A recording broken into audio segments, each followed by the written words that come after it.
A filosofia não é apenas abstração teórica. Na verdade, os antigos gregos a viam como um estilo de vida, um modo de viver.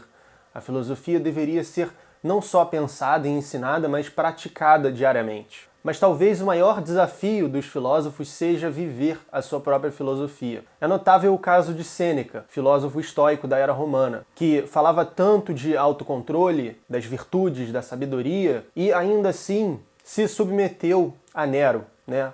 Ele foi o professor de Nero, alguém que era totalmente instável, genocida e que buscava motivos para assassinar sua própria mãe. E Sêneca, do topo de sua filosofia estoica, não conseguiu ainda assim distanciar-se de Nero em sua vida. E isso, como muitos sabem, levou à sua morte.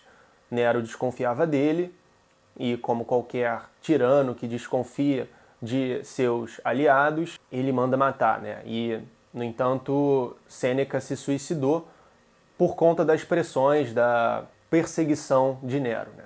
Kierkegaard fez uma provocação segundo a qual os filósofos erigem grandes castelos, eu não lembro exatamente o termo, mas erigem grandes castelos com as suas filosofias, grandes edifícios com seus sistemas e habitam no máximo o quarto dos fundos. Isso é, eles não conseguem fazer jus àquilo em sua própria vida. Eles são como que convidados no seu próprio reino, né? E não conseguem viver aquilo de verdade. Mas para além dos filósofos e seus próprios pensamentos, a filosofia pode sim ser vivida, pode sim ser praticada e ajudar a melhorar a sua vida. Então eu vou trazer aqui alguns exemplos de como isso pode ser feito com diferentes filósofos. Bom, começando com uma situação cotidiana, digamos que você se veja sob estresse, que alguém te provoca na fila do supermercado ou no trânsito e você fica suscetível a comprar uma briga, a tirar satisfação, mas você pode lembrar dos estoicos que acreditavam que a virtude devia ser praticada sempre. Então, eles diriam que se você cedesse às paixões, à emoção, você estaria falhando em fazer jus a este ideal e que assim você iria sofrer, porque isso traz sofrimento. Ao passo que se você tivesse, por exemplo, o autocontrole nessa situação, depois você iria se orgulhar, iria se sentir bem por não ter agido impulsivamente naquele momento. Então, o autocontrole é uma das virtudes estoicas e é muito importante no nosso dia a dia.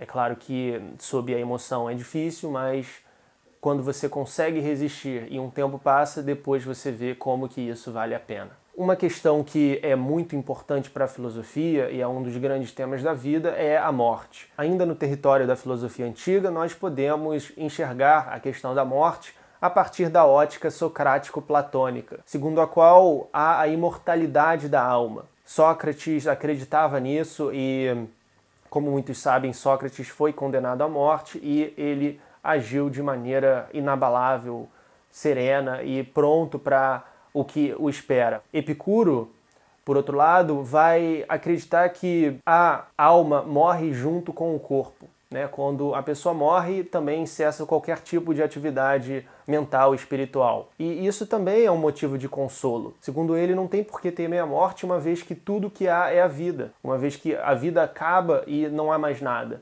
Então, você pode enxergar por ambos esses caminhos, existem também outros, uma maneira de lidar melhor com a sua própria finitude e também com a perda de pessoas queridas, pessoas próximas. Eu passei por isso e a filosofia me ajudou bastante nesse sentido. Bom, você talvez esteja insatisfeito com a sua vida, talvez você se veja numa situação que você não gostaria de estar, mas que você acha que não consegue, não tem a capacidade ou a disposição para tomar uma atitude para mudar, para sair.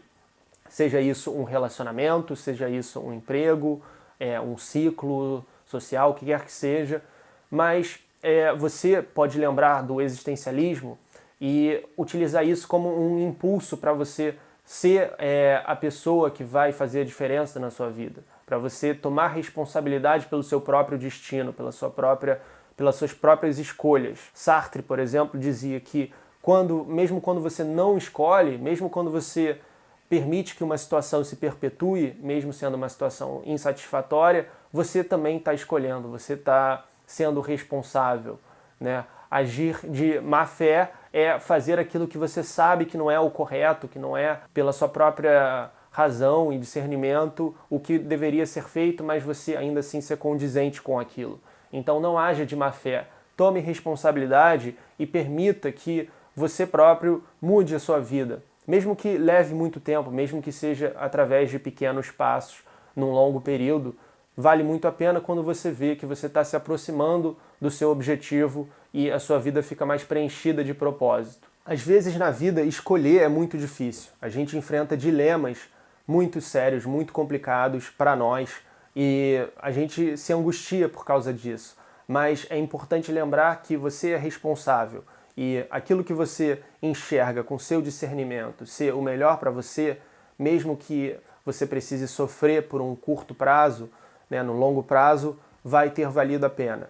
E é melhor você atravessar um sofrimento intenso num curto prazo do que viver uma vida de sofrimento, de arrependimento e de ressentimento.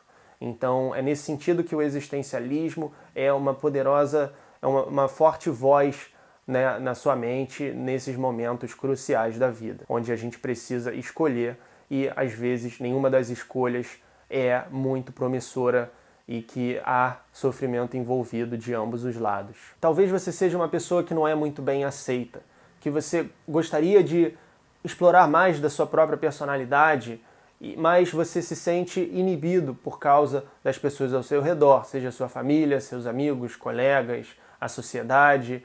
Nietzsche diria que você deve ser responsável pelos seus próprios valores. Você não deve viver de acordo com valores de outras pessoas ou valores da sociedade, da civilização ocidental que seja.